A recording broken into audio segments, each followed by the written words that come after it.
ನಮಸ್ಕಾರ ಸ್ನೇಹಿತರೆ, ಭಾರತದ ಆರ್ಥಿಕತೆಯನ್ನ ಬದಲಾಯಿಸಿದ ಆ ಮಹಾನ್ ವ್ಯಕ್ತಿ ಯಾರು? ಅದೃಶ್ಯ ನಾಯಕತ್ವದ ಮೂಲಕ ದೇಶವನ್ನು ಮುನ್ನಡೆಸಿದ ಈ ಒಬ್ಬ ಸರಳ ವ್ಯಕ್ತಿ ಯಾರಾಗಿದ್ದರು? ಅವರು ಬೇರೆ ಯಾರು ಅಲ್ಲ, ಡಾಕ್ಟರ್ ಮನಮೋಹನ್ ಸಿಂಗ್. ದೇಶದ ರಾಜಕೀಯ ಶಾಂತ ಕತ್ತಲಲ್ಲಿ ಹೊಳೆಯುವ ಒಂದು ಜ್ಯೋತಿ.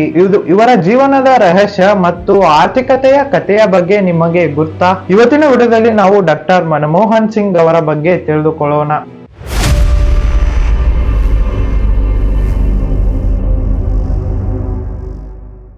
ಡಾಕ್ಟರ್ ಮನಮೋಹನ್ ಸಿಂಗ್ ಅವರ ಜೀವನದ ಪಯಣವು ಸಾಧನೆಗೆ ಒಂದು ಸಂಕೇತವಾಗಿದೆ. 1932 ಸೆಪ್ಟೆಂಬರ್ 26ರಂದು ಪಾಕಿಸ್ತಾನದ ಗಹ ಎಂಬ ಪ್ರದೇಶದಲ್ಲಿ ಇವರ ಜನ್ಮ ಆಯಿತು. ಇವರು ಸಾಮಾನ್ಯ ಬಂಗಾರ ತಜ್ಞರ ಮಗನಾಗಿ ಜನಿಸಿದ ಇವರು ಬಾಲ್ಯದಲ್ಲಿ ಬಡತನ ಮತ್ತು ದೇಶ ವಿಭಜನೆ ಕಠಿಣತೆಗಳನ್ನ ಇವರು ಅನುಭವಿಸ್ತಾನೆ ಬಂದ್ರು. ಇವರ ಕುಟುಂಬ ಭಾರತದ ಭಾಗಕ್ಕೆ ವಲಸೆ ಹೋದಾಗ ಅಸಮರ್ಥ ಪರಿಸ್ಥಿತಿ ನಡುವೆಯಲ್ಲಿಯೂ ಮನಮೋಹನ್ ಸಿಂಗ್ ಅವರು ತಮ್ಮ ಕಲಿಕೆಯಲ್ಲಿ ಸಾಧಾರಣ ಬುದ್ಧಿಮತ್ತೆಯನ್ನ ತೋರಿಸಿದರು. ಶಾಲೆಯಲ್ಲಿ ಶ್ರೇಷ್ಠ ಸಾಧನೆ ಮಾಡಿದ ಇವರು ಪಂಜಾಬ್ ವಿಶ್ವವಿದ್ಯಾಲಯದಲ್ಲಿ ಪೂರ್ಣ ಶ್ರೇಣಿಯೊಂದಿಗೆ ಪದವಿಯನ್ನ ಕಂಪ್ಲೀಟ್ ಮಾಡುತ್ತಾರೆ. ತಮ್ಮ ತೇಜಸ್ವಿ ಪ್ರತಿಭೆಯಿಂದ ಕ್ಯಾಂಬ್ರಿಡ್ಜ್ ವಿಶ್ವವಿದ್ಯಾಲಯದ ಸೆಂಟ್ ಜಾನ್ಸಿ ಕಾಲೇಜಿನಲ್ಲಿ ಆರ್ಥಿಕತೆಯನ್ನು ಆಳವಾಗಿ ಅಧ್ಯಯನ ಮಾಡಲು ಅವಕಾಶವನ್ನ ಪಡೆದುಕೊಳ್ಳುತ್ತಾರೆ. ಅಲ್ಲಿಂದಲೇ ಇವರು ಆರ್ಥಿಕತೆಯ ಜರ್ನಿ ಸ್ಟಾರ್ಟ್ ಆಗಿದೆ ಅಂತಾನೆ ಹೇಳ್ಬೋದು. 1957ರಲ್ಲಿ ಇವರು ಆರ್ಥಿಕತೆಯಲ್ಲಿ ಪ್ರಥಮ ಶ್ರೇಣಿಯೊಂದಿಗೆ ಪಾಸ್ ಆದ ಇವರು ನಂತರ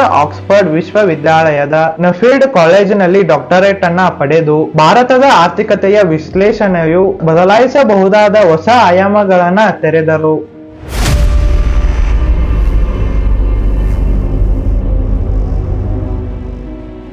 ತಮ್ಮ ಡಾಕ್ಟರೇಟ್ ಪದವಿಯನ್ನ ಅವರು ಮುಗಿಸುತ್ತಾರೆ. ನಂತರ ಮನಮೋಹನ್ ಸಿಂಗ್ ಅವರು ಭಾರತದ ಪಾಲಿನ ಸೇವೆ ಆರಂಭಿಸಲು ಸ್ಟಾರ್ಟ್ ಮಾಡುತ್ತಾರೆ. ಅವರ ಜೀವನವು ಶ್ರದ್ಧೆಯ ಒಂದು ಸಂಕೇತವಾಗಿತ್ತು. ಅವರು ಪ್ರಾಧ್ಯಾಪಕ ಹುದ್ದೆಯಿಂದ ಆರಂಭಿಸಿ ಜಾಗತಿಕ ಆರ್ಥಿಕ ವೇದಿಕೆಯವರೆಗೂ ತಲುಪಿದರು. ಪಂಜಾಬಿನ ವಿಶ್ವವಿದ್ಯಾಲಯದಲ್ಲಿ ಪ್ರಾಧ್ಯಾಪಕನಾಗಿ ಅವರು ದೇಶದ ಆರ್ಥಿಕತೆ ಭವಿಷ್ಯವನ್ನ ರೂಪಿಸುವ ಸಾವಿರಾರು ವಿದ್ಯಾರ್ಥಿಗಳಿಗೆ ಮಾರ್ಗದರ್ಶನವನ್ನ ನೀಡಿದರು. 1971ರಲ್ಲಿ ವಿದೇಶಾಂಗ ವ್ಯಾಪಾರ ಸಚಿವಾಲಯದ ವಿಶೇಷ ಕಾರ್ಯದರ್ಶಿಯಾಗಿ ಭಾರತೀಯ ಆರ್ಥಿಕತೆಯ ಪ್ರಭಾವಿ ವಿದೇಶಿ ಬಂಡವಾಳ ತಂತ್ರಜ್ಞಾನವನ್ನು ಬೆಳೆಸಲು ಶ್ರಮಿಸಿದ್ದರು. 1982ರಿಂದ 1985ರ ಅವಧಿಯಲ್ಲಿ Indian reserve bank RBI governor ಆಗಿ ಸೇವೆಯನ್ನ ಸಲ್ಲಿಸಿದರು. ಈ ಅವಧಿಯಲ್ಲಿಯೇ ದೇಶದ ಹಣಕಾಸು ಸ್ಥಿರತೆಯು ಹೊಸ ದಾರಿಯನ್ನ ಕಂಡುಕೊಳ್ಳುತ್ತದೆ. 1987ರಲ್ಲಿ ಅರ್ಥಶಾಸ್ತ್ರ ಪ್ರಧಾನ ಸಲಹೆಗಾರರಾಗಿ ದೇಶದ ಬಜೆಟ್ ಯೋಜನೆಯಲ್ಲಿ ಪ್ರಮುಖ ಪಾತ್ರವನ್ನ ವಹಿಸಿದರು. ಅವರು ವಿಶ್ವ bank,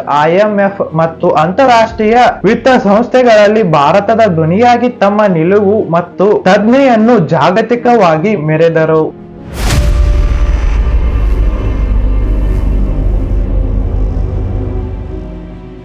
reform and finance minister ಉಳಿದಿತ್ತು. ಈ ಸಂಕಷ್ಟ ಹೊತ್ತಿನಲ್ಲಿ PV ನರಸಿಂಹರಾವ್ ಅವರ ಸರ್ಕಾರವು ಡಾಕ್ಟರ್ ಮನಮೋಹನ್ ಸಿಂಗ್ ಅವರನ್ನ ಹಣಕಾಸಿನ ಮಂತ್ರಿಯಾಗಿ ನೇಮಕ ಮಾಡುತ್ತಾರೆ. ಆ ಕಾಲದ ತುರ್ತು ಪರಿಸ್ಥಿತಿಯಲ್ಲಿ ಅವರು ತಡೆರಹಿತ ಚಟುವಟಿಕೆಗಳಿಂದ ದೇಶವನ್ನು ಆರ್ಥಿಕ ವಿಮೋಚನೆಯ ದಾರಿಯನ್ನೆತ್ತ ನಡೆಸಿದರು. ಆರ್ಥಿಕ ಉದಾರೀಕರಣ, ನಿಯಂತ್ರಣಗಳು ಕಡಿಮೆಯಾಗುತ್ತಾ ಮಾರುಕಟ್ಟೆ ಆಧಾರಿತ ಆರ್ಥಿಕತೆಗಳನ್ನ ಬೆಂಬಲಿಸುವ ಕ್ರಮ ಇದು. ಪ್ರೈವೇಟ್ ಸೆಷನ್, ಸ್ವಾಸ್ಥ್ಯದಲ್ಲಿ ಬಿದ್ದ ಸರ್ಕಾರದ ಉದ್ಯಮಗಳ ಬದಲಿಗೆ ದಾರಿ ಮಾಡಿದ ಶಕ್ತಿಶಾಲಿ ಕ್ರಮಗಳು. ವಿದೇಶಿ ಬಂಡವಾಳ ಹೂಡಿಕೆ, ಭಾರತೀಯ ಮಾರುಕಟ್ಟೆಗಳನ್ನು ಜಾಗತಿಕ ಹೂಡಿಕೆಗಳಿಗೆ ತೆರೆದಿದ್ದು ಇದು ಆರ್ಥಿಕತೆಯನ್ನ ವಿಸ್ತರಿಸುತ್ತದೆ. ಈ ಪರಿಷ್ಕಾರಗಳಿಂದ ಭಾರತವು ಜಾಗತಿಕ ಮಾರುಕಟ್ಟೆಯಲ್ಲಿ ತನ್ನದೇ ಆದ ಹಕ್ಕನ್ನು ಸ್ಥಾಪಿಸಿತು ಮತ್ತು ಪ್ರಗತಿಪರ ಆರ್ಥಿಕತೆಯ ದಾರಿಯಲ್ಲಿ ಮುನ್ನಡೆಯಿತು.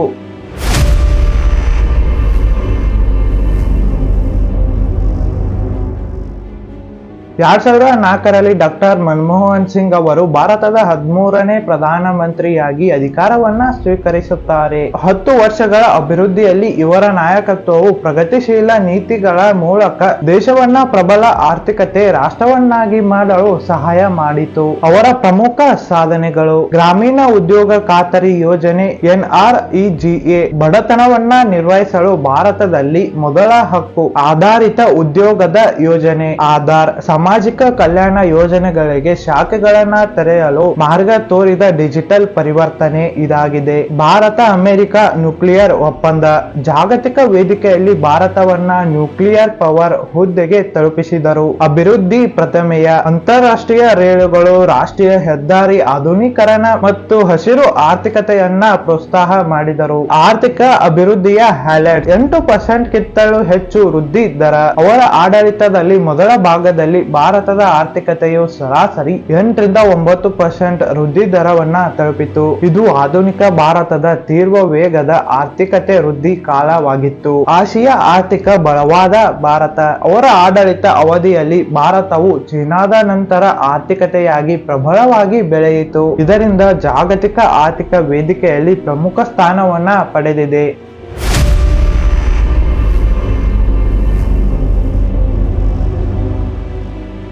ಇವರ ಅಧಿಕಾರದ ಅವಧಿಯಲ್ಲಿ ಕೊಲಂಬಿಯಾ ಹಗರಣ, 2G ಕ್ರೌಡ್ ಮತ್ತು ಕೋಯಾ ಹಗರಣಗಳಂತಹ ಭ್ರಷ್ಟಾಚಾರ ಆರೋಪಗಳು ದೇಶವನ್ನ ತಲುಪಿದವು. ವಿರೋಧ ಪಕ್ಷಗಳು ಅವರ ನಿಷ್ಠತೆಯನ್ನ ಟೀಕಿಸಿದರು. ಡಾಕ್ಟರ್ ಮನಮೋಹನ್ ಸಿಂಗ್ ಅವರು ಯಾವತ್ತೂ ಶಾಂತವಾಗಿ ಸತ್ಯವನ್ನ ಬಿಂಬಿಸಿದರು. ಇವರ ನಾಯಕತ್ವದಲ್ಲಿ ಶಾಂತಿ ಧೋರಣೆ ಮತ್ತು ತಜ್ಞೆಯ ವಿಚಾರಾಧನೆಯು ದೇಶದ ಅಂತರ ಭಿನ್ನಾಭಿಪ್ರಾಯಗಳನ್ನು ತಡೆಯಲು ಸಹಾಯ ಮಾಡಿತು.